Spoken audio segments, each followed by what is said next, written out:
강철같이 굳건해야 할 우리 보수 진영이 한동훈의 독단, 탐욕으로 크게 흔들리고 있습니다. 한동훈이가 대통령을 공격할 수밖에 없었던 이유가 있습니다. 오늘 그것을 집중적으로 폭로하게 될 것입니다. 한동훈의 성격은 급진적입니다. 매우 파괴적이고 법치보다는 힘에 의존하고 있습니다.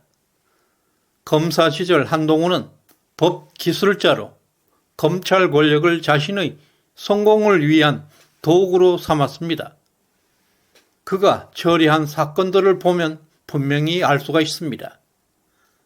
양승태 전 대법원장, 한동훈은 총 47개의 혐의로 기소했지만 올해 2월 법원에서는 이 모든 혐의에 대해서 무죄를 선고하였습니다. 무려 47개의 기소가 모두 무죄라는 사실은 그가 검찰 권력을 얼마나 남용해 왔는지, 또 문재인의 충견으로서 검찰 권력을 어떻게 휘둘러 왔는지 보여주는 것입니다. 박근혜 대통령 탄핵 당시에도 경제 공동체 묵시적 청탁이라는 법적 근거도 없는 개념을 적용해서 무려 33년을 구형했습니다. 그러나 최종 판결에는 대부분 무죄로 판결되었고 유죄로 인정된 것은 일부분 뿐이었습니다. 이것은 국가 공권력의 심각한 남용이고 중대한 범죄 행각들입니다.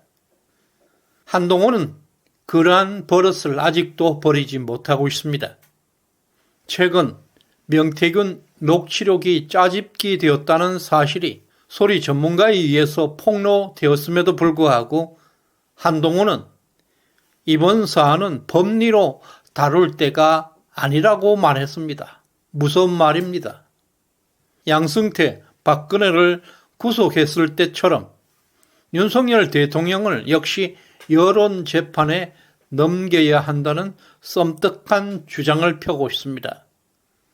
이런 사람이 보수정당의 당대표를 하고 있습니다.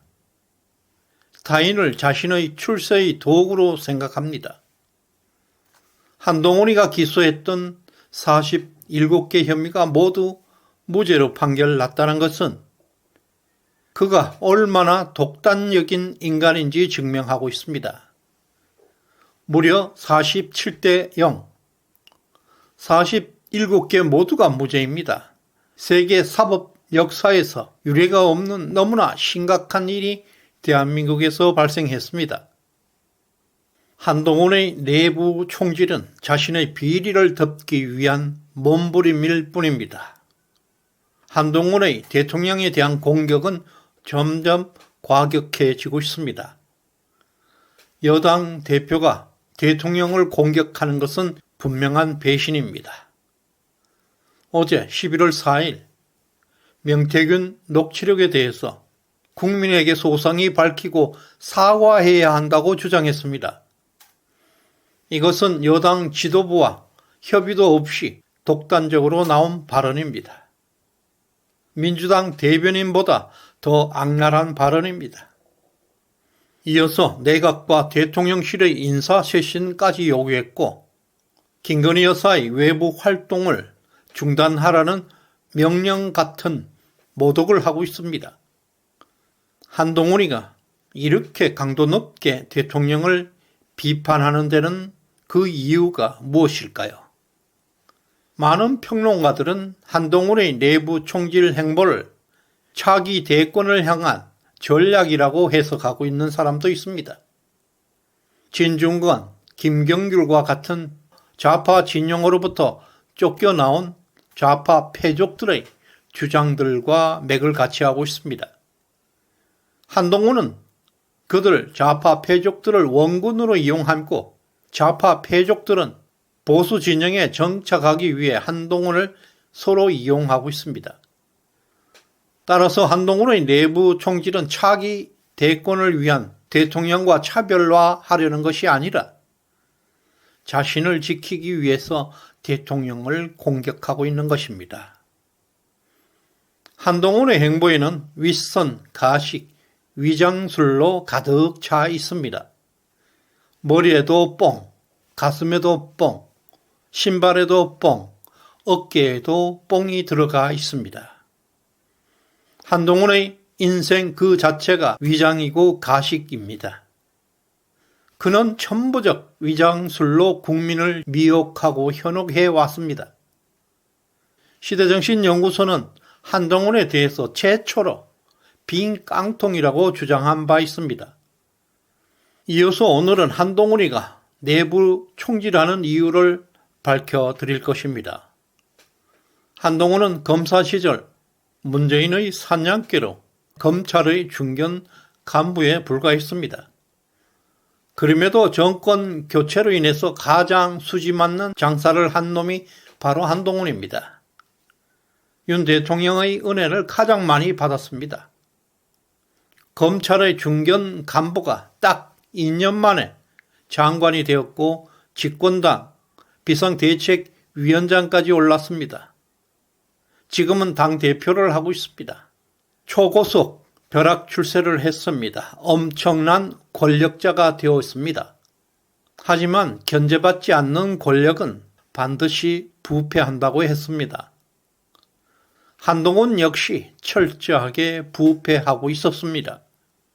국가 운영에 대한 철학이나 비전도 준비되지 않는 초딩 같은 사람에게 너무나 큰 권력이 주어졌습니다. 초딩이 감당할 수 없었습니다. 그 결과 나도 대통령이 될 수 있다는 과대 망상이 자리 잡게 되었고 더 높은 권력에 대한 집착, 탐욕이 한동훈을 집어삼키고 있었습니다. 한동훈은 장관 시절에 댓글팀을 통해서 6만여 개의 댓글을 조작했다는 의혹을 받았습니다. 민주당 양문석 그리고 장예찬 전 최고위원은 한동훈이가 여론 조성 댓글팀을 운영한 사실을 폭로했습니다. 이 사건은 진짜 심각합니다. 고위공직자 신분으로 여론을 조작했다는 것입니다. 김경수는 민간인 신분으로 드루킹 사건으로 2년 6개월 실형을 살았습니다. 또한 지난 4.10 총선 당시 한동훈은 비상대책위원장, 공천관리위원장, 선거대책위원장 등 당의 핵심 권력을 독점하고 있었습니다. 그 독점 권력이 만들어낸 부패, 비리 의혹들은 정말 충격적입니다. 제주 호텔 폭력 사건으로 엄청난 논란을 일으켰던 서정수 씨를 국민의힘 금고지기로 임명했습니다. 그는 공천에도 개입했다는 의혹을 받고 있습니다. 나흘 만에 사퇴는 했지만 한동훈은 그 이후에 어떤 해명도 없었습니다. 반드시 수사가 되어야 할 것입니다. 그리고 공천 심사비 26억을 모았지만 그 사용처가 불투명합니다. 윤상현 의원은 전당대회 토론회에서 환불과 사용 내역을 요구했지만 한동훈은 역시 아무런 설명도 내놓지 않았습니다. 뿐만 아니라 국민의힘 위성정당, 국민의 미래 공천에도 한동훈은 독단적으로 행사했습니다. 한동훈은 국민의힘 당대표입니다. 국민의 미래 당대표는 따로 있습니다. 국민의 미래 공천에 개입했다는 것은 불법입니다. 또 총선 백서에 따르면 비례대표 공천 신청도 하지 않았던 인물이 비례대표로 당선되는 정말 해괴망측한 일이 발생했습니다. 이와 관련해서 공천관리위원장 한동훈은 아무런 해명도 내놓지 않았습니다. 그리고 비례대표 면접 채점표가 삭제되어 버렸습니다. 이와 같이 한동훈의 짧은 정치 활동에서 벌어진 부패 비리 의혹들은 너무나 많습니다. 이런 부패한 사람이 지금 당당한 이유가 무엇이겠습니까? 이처럼 한동훈의 부패 비리 혐의는 매우 심각합니다. 지금 한동훈에게 지상 목표는 이런 부패 비리 혐의들을 숨기는 일입니다. 한동훈이가 차기 대선을 준비하고 있다는 여러 평론가들의 분석은 그야말로 빵점입니다. 한동훈은 대선 준비를 할 그럴 여유가 없습니다. 지금 한동훈은 지푸라기도 잡는 심정입니다. 이재명과도 손을 잡았습니다. 그리고 윤 대통령의 힘을 빼야 자신의 부패 비리를 숨길 수 있다고 생각합니다. 부패와 비리를 숨기기 위해서 대통령 공격에 몰두하고 있습니다. 내부 총질, 또 대통령 공격은 차기 대선 전략이 아닙니다. 오로지 살아남기 위한 몸부림일 뿐입니다. 윤석열 대통령은 11월 7일 대국민 담화를 통해서 국민 앞에 나설 예정이라고 합니다. 한동훈의 부패, 비리 의혹에 대해 전면 수사를 선언해야 할 것입니다. 어떤 정치적 고려 없이 여야를 불문하고 지위 고하를 불문하고 부패 비리 사건은 철저하게 수사할 것이라고 천명해야 합니다. 드디어 윤석열의 반격의 시간이 왔습니다. 한동훈의 괴이한 정신세계는 스스로 집착과 탐욕을 만들고 있었습니다. 결국 한동훈 역시 좌파들이 권력을 잡으면 스스로 파멸한다는 모습을 보여주고 있습니다. 지금 윤 대통령을 향한 지지와 응원이 절실히 필요한 시점입니다. 우리 함께 파이팅합시다. 우리는 할 수 있습니다. 시대정신연구소에 후원해주신 퀘스트님 진심으로 감사드립니다. 구독, 좋아요 꼭 눌러주시길 바랍니다. 고맙습니다.